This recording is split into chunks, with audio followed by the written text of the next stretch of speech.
review or go over some vocabulary that we're going to come across today in our Wind in the Willows read aloud. Now, with our vocabulary today, one thing I want to say is for the most part, they're fairly common terms. They're words you've heard before, but a lot of these words are going to be more of a multiple meaning word, or I guess just a few of them are, which means today we're going to be thinking about a meaning maybe you're not as familiar with for it. So call on is going to be our very first one that we're going to look at. Call on for me is like, hey, I'm going to call on you. I'm going to have you answer the question. In this one, it's going to be more of a social visit. They're saying, hey, I'm going to call on you. They're saying socially they might visit with them later. Does that sound good? So if you're going to call someone, it's that visiting, you're talking. Same thing with that call on. Our next word we're going to see today or hear, follow, all of it away. The next one we're going to see or hear is the word common. Stand up if you've ever heard of the word common. Good. Common is a very common word. It means it happens a lot. Have a seat. For us today, the word common is not going to be something that happens regularly. The word common for us today is going to be something, we're going to be talking about a common space. It's going to be a space that's shared by many people. So common, it's going to be land that many people can use, that community can use. What's really nice about our school is we have common space outside. Outside on the field, after school hours anyway, it's common space. People can go out there, they can use it, it's open to the community. Parks are going to be that same way.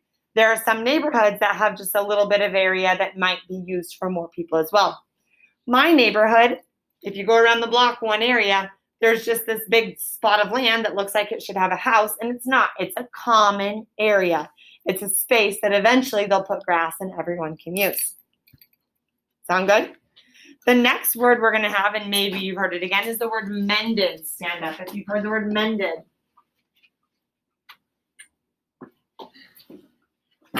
I feel like mended is less common, but that we still hear it. Have a seat. Good. Mended just means to fix or repair or patch something up. So someone might mend clothing. They're fixing it up.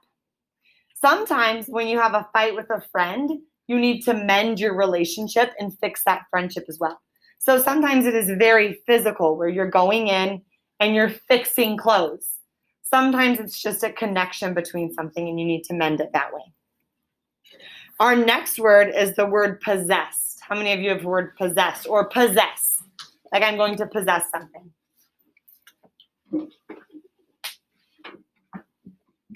Now this word, possess, is going to be kind of that multiple meaning word. Have a seat. This one's going to be if you possess something, you own it. And you might be thinking of a different type of possess or have something possessed. This one is going to be I own it. So I possess a lot of electronics. I have a phone, I have a computer, I have an iPad, I have an iPad that belongs to school. They're mine. I own them. You possess a lot of school supplies in your desks. They're yours. You have them. Okay? You own it. And the next one is again going to be one of those multiple meaning words. And this is a word I know every single one of you have heard because we've talked about it recently. And it's the word state. Yes, a state is going to be large chunks of land within the United States or within other countries. But that is not the state we are going to be referring to today. The state we are going to be referring to is a physical or an emotional place you're in. So like I am in a state of excitement when I come to school because I'm ready to learn. I am in a state of sadness every time I have to leave my boys off at daycare. It's kind of that emotional position that you're in at the moment. Okay? Sometimes it lasts for a really long time. Sometimes it goes away. But just kind of, it's more of an emotional state. Or it could be a physical state too. You could be in a state of like sheer agony or pain. Maybe you got really hurt. Okay?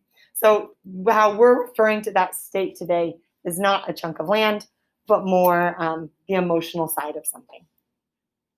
Good? Good, fabulous. The next piece I want to talk to you guys a little bit about today is what happened in our story last time. So I want you to tell me, think back to the wind and the willows of last time's reading. We don't need to go all the way back to the beginning of Mole and Rat meeting. What happened last time at the beginning of the wind and the willows through the end of what happened? Claire, start us off. What happened? They were having a picnic.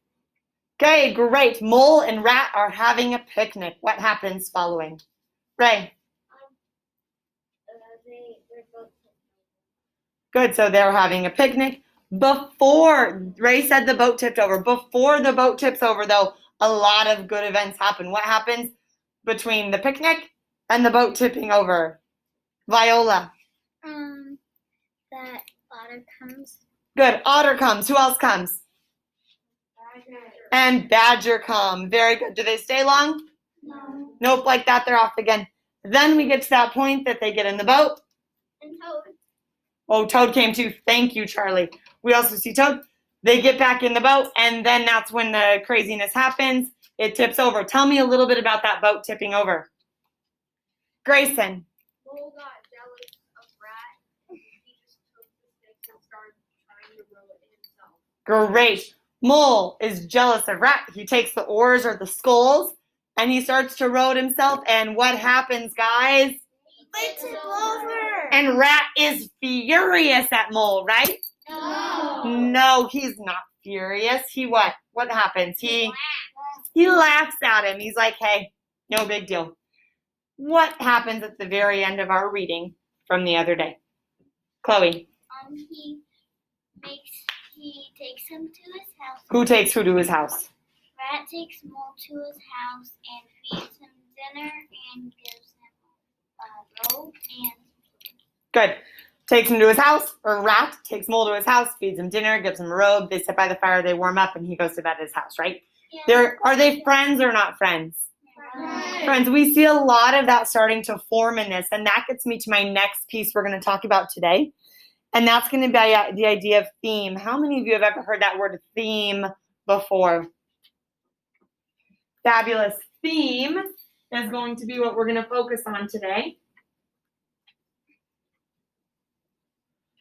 This is our focus. Theme. A theme is going to be a broad idea that comes up again and again and again in the story. Now, The Wind and the Willows is a chapter book. We're actually just reading chapters at a time. And so there are going to be themes that pop up over and over again, reoccurring events. Themes, especially in The Wind and the Willows, can often be like friendship. Do we see friendship happening over and over again? Mm-hmm. Yeah, these animals are all really nice to each other. Even Toad, who we don't hardly meet, they're kind to him about things. Friendship is happening over.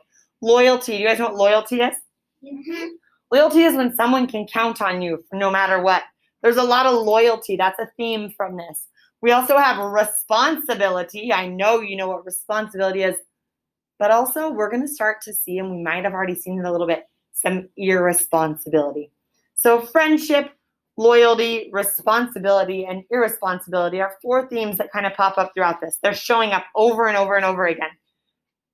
I want to hear from you. What are some examples, specific examples from our story of friendship, loyalty, responsibility, or irresponsibility? Joey. So when Mole tipped the boat over, Rat was not mad. So what is that? Friendship. Friendship. So Mole tips the boat over. Rat is not mad. That's showing friendship, right? They're kind to each other. Good. Griffin, what else do we see? Specific examples. When Mole was cleaning his house, he's responsible. Awesome. I was thinking of that one too because it goes back to a few days of reading ago. But Mole cleans his house. It shows that he's responsible. Ray, give us another example.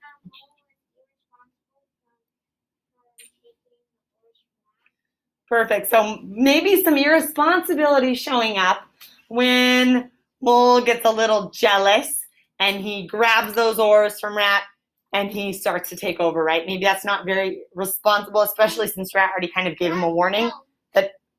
Rat already gives him a little warning that he needs some practice. And Anne-Marie, give us one last example of one of these themes.